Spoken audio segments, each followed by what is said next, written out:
Hi, I'm Richie Kotzen, and in this video I am going to be showing you guitar techniques that I use in my playing and on my records.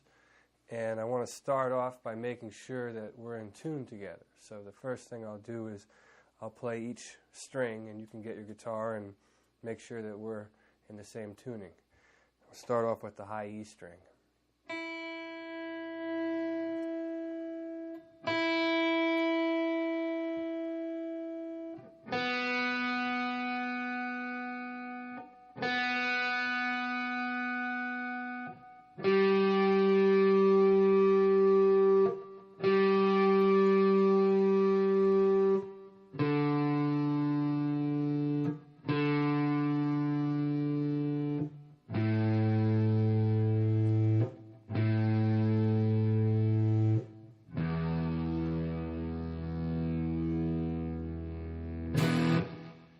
As far as my improvement, basically I've been playing the guitar for a long time now. I started out when I was 7. I started taking lessons officially. I was 7 years old. And from the beginning, when I first started playing, I always loved it. It was something I wanted to do. I loved music, and the guitar was always a great outlet for me. Where I grew up outside of Philadelphia, I was, far enough out of the city where there wasn't much to do, but I was close enough to listen, to the radio stations and hear that music they were playing back then. So that was very inspiring. A lot of R&B and the Spinners and that sort of thing influenced me as a guitar player and as a musician. And as far as my style, that just came out of different things I was listening to. I would listen to rock bands like Van Halen and that sort of thing, but at the same time, I was listening to the Spinners and Stevie Wonder and that sort of thing. So I have those kind of influences that come out in my playing, and then also it leads down to the sort of jazz influence. I wouldn't consider myself a jazz musician per se, but I have that influence and that sort of rock fusion influence from bands like Return to Forever and that sort of thing. Specifically, the guitar is concerned, in the beginning of my guitar journey, I started out just learning like anybody else that took guitar lessons, simple songs, and I learned how to read music and notes, and my teacher would write out assignments where I would have to learn how to play Twinkle, Twinkle, Little Star and that sort of thing. And then eventually it turned into him teaching me about theory and chords and how they related to each other and how scales related. And then by that time, I might have been 10 or 11, I started listening to records and listening to things that I liked, and I would try and figure them out. And that's kind of where the real evolution came, where I would listen to an Al Di Meola record and try and learn something. And of course, I couldn't play it nearly the way he could play it, but it would develop my ear, or I'd listen to a Van Halen record and try and copy Eddie Van Halen, and that would, take me to another place. And then eventually I started playing in bands and playing with other musicians.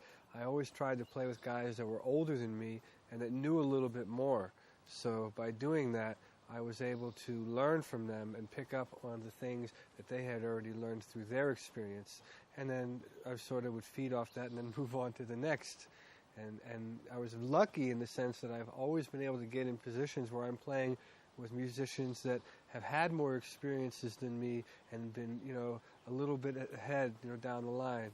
Even if it's, and not always musically, not always musically superior, but maybe they've played in musical situations that I've never been in, and I can learn from that. So there's always something to learn, no matter, who the musician is. You can always pick something up. So it's good to pay attention to that.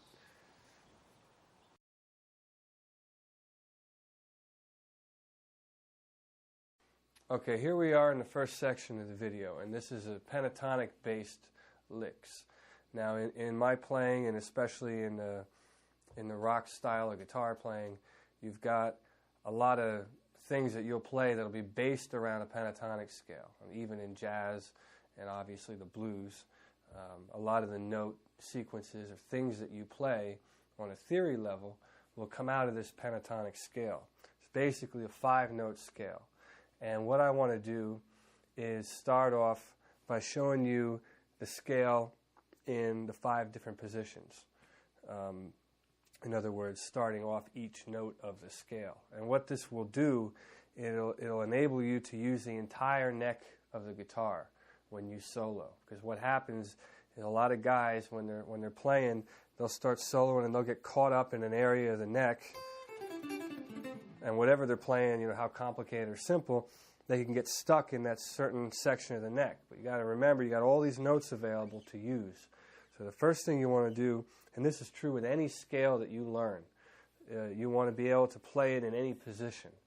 That way, you're able to utilize the entire neck. And then eventually what will happen is those positions will become a second nature for you, and you won't be thinking in terms of scales at all. You'll just be thinking in terms of melodies and rhythms, which is ultimately, when you're soloing and improvising, how you want to be thinking. You don't want to be thinking about, okay, I'm going to use this scale and then I switch to that scale. That's not the way you should play music.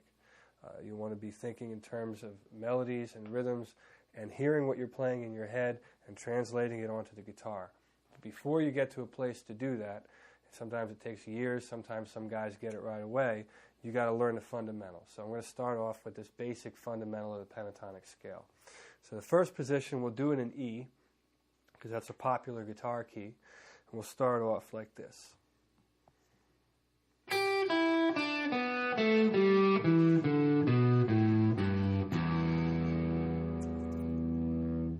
That's position number 1.